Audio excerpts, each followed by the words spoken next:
By the way, the Indigo CEO apparently commenting on platform X. Indigo is back on its feet. Operations are stable, is what they're saying. The stock is up about 0.5%, but in the last 1 month, it has lost quite a bit of ground. Most of that happening in the month of December or so.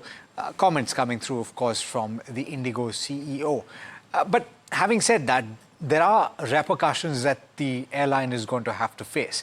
And the most immediate of that comes from the Directorate General of Civil Aviation, which is the aviation watchdog or regulator. And the order has come through to reduce flights by 5%. The DGCA has also ordered Indigo to operate or reduce operations on high demand, high frequency flights and submit a revised schedule by 5 p.m. tomorrow, that is Wednesday. It's also been asked to avoid reduction in flights on single flight operation sectors. So very clearly, the aim of the administration seems to be to bring normalcy as quickly as possible and to ensure that there are options available in the event that Interglobe Aviation or Indigo is unable to service flights. Now, that 5% cut is 115 out of the total 2,300 departures that normally take place per day during the winter schedule. So it's quite a few flights. But we've taken you through over the course of the last few days the implications of a per flight cancellation. Meanwhile, my colleague Vasudha caught up with Aviation Minister Ram Mohan Naidu and they spoke about how the ministry is keeping a close eye on this incident. Listen in. This one reason how this has come to happening is the November 1st FDTL new guidelines that have come into place.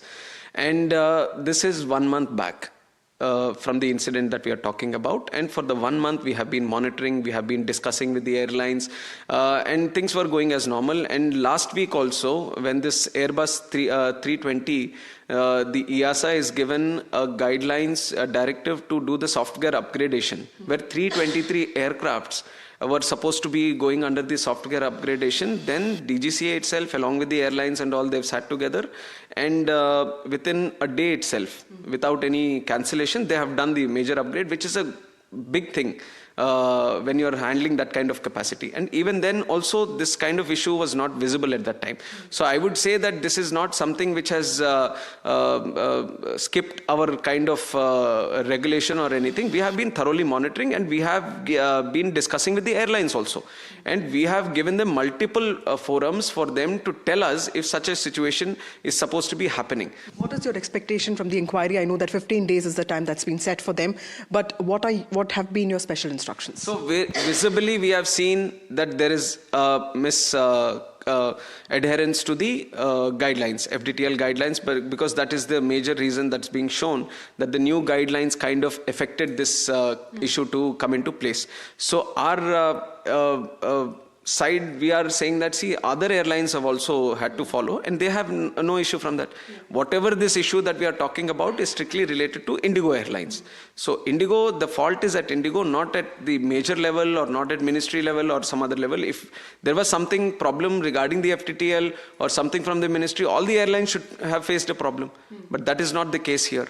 So the expectation is that within Indigo, what has been the problem, that this incident had to come at December 3rd, 4th, this incident had to happen. So we are thoroughly going to inquire into it. And once we find the fault and once the report is done on this, we are going to take action on this. That is also very clear from the ministry. All right.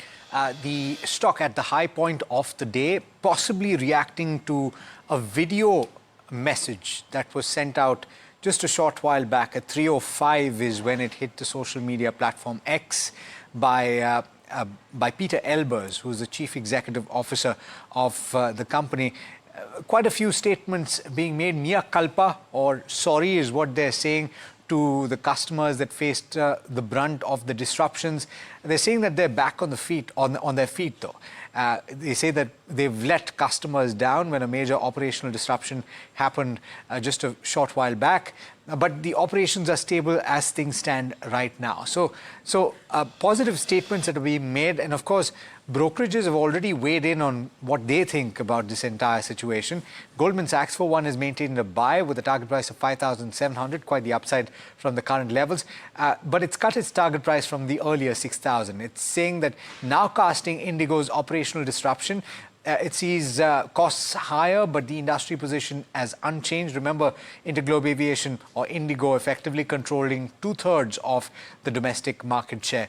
Stock may stay volatile until regulatory clarity is achieved. And BOFA, by the way, on Indigo maintains a buy as well with a target price of 6,600, a small cut from the earlier 6,700 target price. They say that flight issues are easing, but the rostering continues or costs may persist. A 9% cut to the Q3 net income to factor operational disruptions. And they're also saying that higher labor costs and regulatory risks, as well as pricing issues, lurk for the company.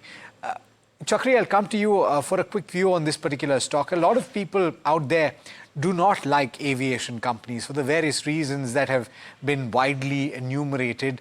In India, of course, there are challenges with regard to fuel and the taxes that are levied on ATF, among other things, and the price sensitivity of the market.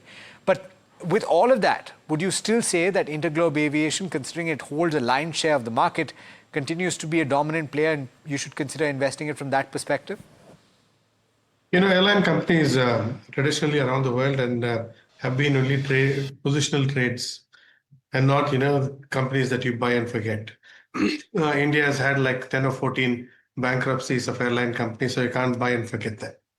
And the second is, Interglobe, just because it has this huge market share, has gotten away with whatever it has. Of course, the earnings now are cut about 10%. The valuation has become a little bit more expensive. So there is no need to rush in at this point. I think you can wait and watch, and there are enough other stocks to buy.